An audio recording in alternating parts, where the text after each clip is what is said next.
કેટલા બધા દુરાચારી જીવો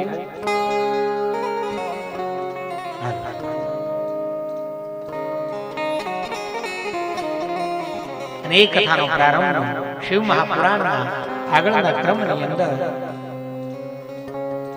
ચાલુ થઈ રહ્યો છે.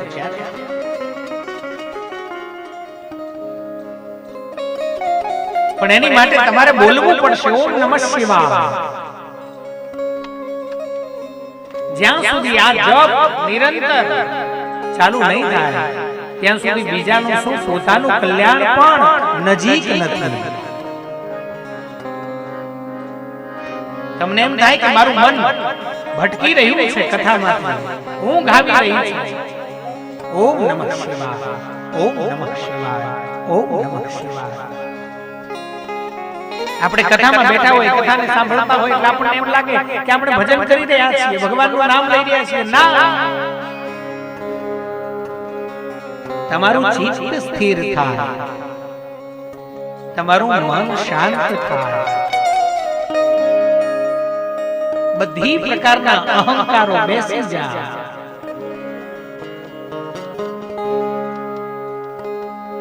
એવી ક્ષણમાં જો એક વખત ઓમ નમઃ શિવાય, ઓમ નમો ભગવતે વાસુદેવાય, ઓમ નમો ભગવતે મહારુદ્રાય, અને એમાં આ જો ઓમ નમઃ શિવાય છે ને એ પરાત્પર છે, એની ઉપર બીજું કંઈ છે નહીં.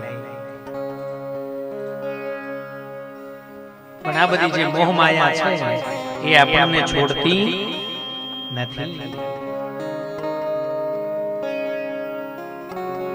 સુંદર મજાની મહાત્માની કથા બતાવી છે.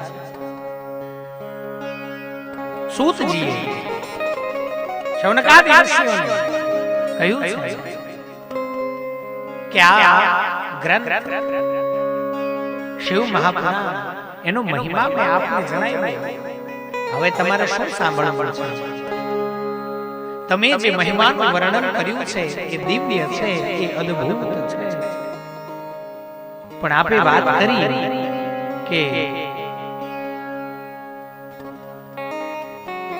ગમે તેવો મનુષ્ય હોય, ગમે એવા પાપ કર્યા હોય, ગમે એવી સ્થિતિને પામ્યો હોય, પણ જો એ શિવ મહાપુરાણનું શરણ લે, એક વખત માત્ર જો શિવ મહાપુરાણ